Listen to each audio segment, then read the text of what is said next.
Hello, friends, and welcome back to Stories About Entitled People.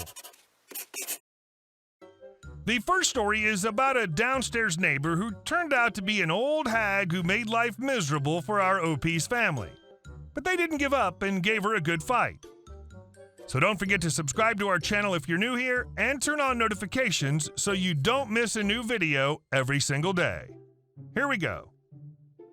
Downstairs neighbor complained that we're too loud. I currently live in a 3-story apartment building with my wife, pregnant with our second child, and my almost 2-year-old daughter. Our downstairs neighbor is an old woman who lives alone with a small yippy dog and shall be henceforth abbreviated as OH for Old Hag. Backstory is that on multiple occasions the old hag will knock on her ceiling, my floor, when she thinks we're stomping too much. In the middle of the day. By the way, she often lets her yippy dog outside to bark incessantly past 11 p.m. The apartment definitely has thin floors because we hear our upstairs neighbor throughout the day and late into the night, but they're another story altogether. A few weeks ago, my wife's parents were visiting us, and while standing outside on the balcony with my mother-in-law and daughter, OH walks outside her terrace with a yippy dog.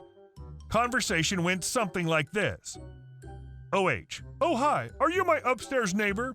Me, yep, we live here, just me, my wife, and our daughter, I said as I motioned to my daughter for her to see the cutie. OH, oh, I thought it was an African-American man who lived there. Me, I'm very white. No ma'am, not to my knowledge. We've been here for a little over a year now. OH, I see. Me, well, it was nice meeting you. Gotta go inside, and took the opportunity to leave. She speaks to my mother-in-law for another minute as I go back inside to help my wife with some lunch preparations. Not 2 minutes later, my phone rings. It's the apartment complex's front office management saying our downstairs neighbor is reporting a noise complaint and we're too loud. In my mind, excuse me? She said effing what? She could have said it to my face and asked like a decent person, but that was just low. My wife and I are pissed, so we go to the front office to let them know that it's absurd of her to complain at 2 in the afternoon about footsteps. We weren't playing music or anything, just hanging out around the house with the in-laws and kiddo. Property management confirms that she's in the wrong, and county regulations state that normal noise times are from 10 a.m. to 11 p.m., and as long as we're not being excessively loud, like throwing a party, she can't complain. Fast forward to yesterday. I get home late, around 9 p.m. with my daughter. Wife doesn't get home till 9:30. We both often work late shifts at our jobs. My mom watches my daughter during the day, so I keep her awake to see mommy for a bit before bed. Wife gets home and we hang out in the living room for a bit, and my daughter wants me to chase her, so I do. She loves playing Gonna Get You. It's about 9:40 and quiet hours only start after 11. Within a minute, there's a pounding knock on our floor for a full minute without stopping. This absolutely terrified my daughter, who isn't quite 2 yet, but is very verbose since she didn't understand what was happening. She starts crying and wailing, saying, all done, knocking, crying and repeating this mantra even through bedtime songs. It took her almost an hour to calm down from this and finally fall asleep, with the last thing she mutters being, all done knocking, one last time as she falls asleep. This old lady is traumatizing my kid who's learning to walk and run, and I'm not having it. We go to bed and I go to the property management office first thing in the morning. Let them know what she did to my child the night before and showed them a recording of her reaction to it, saying, all done knocking, as I was trying to sing her to sleep, and another video of her wailing her eyes out, clearly terrified, as my wife held her before going to bed. Management agreed that old hag is wrong here and is going to kindly let her know that she's not allowed to knock on my floor during non-quiet hours. If she does, I have the right to call the police on her for harassment. I'm even considering filing a restraining order if she does it again. Well, the fun's now about to start. From 10 a.m. to 11 p.m., whenever my wife and I are home, we are no longer going to watch our steps as we have been in the past.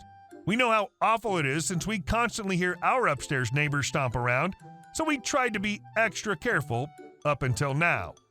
Not anymore. She made my daughter cry and in turn really stressed out my pregnant wife, giving her anxiety. She's going to pay for it. From 10 a.m. to 11 p.m., the elephant parade is officially in town. After that, quiet time it is. And our second story. Fine, you can have a non-alcoholic drink then. So I work at a very popular resort, and this young woman came up to the bar today to order a pina colada. She had huge sunglasses on and looked to be around 20, so I asked for her ID. Immediately she starts sighing and says, "I'm like 23, Christ." Okay, if you're 23, you should know you need to carry identification with you at bars because you're gonna effing get carded, but whatever.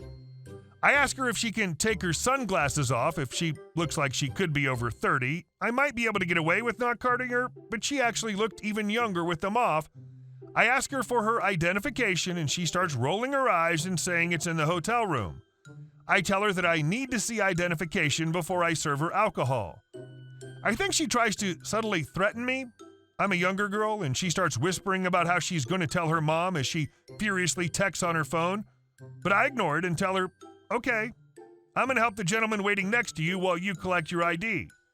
I take his order and begin pouring his beer when she shouts, "Oh, so you're not going to card him?" The man looked to be older than 35 with wrinkles around his eyes and a slightly graying beard. The man gives her a look and says, "I'm 40. I poured the man a beer and he walks away with a bugged out look on his face. The girl starts getting more frustrated now. "Does my passport work at least?" I tell her it does, but then get confused when she pulls out a picture of her passport on her phone. Legally, I need to see the ID in person and hold it. I can't tell what I'm looking at on her crappy mobile phone, so it takes me a little while, but the photo is good enough for me to tell the picture in the passport is her and that she was indeed 23.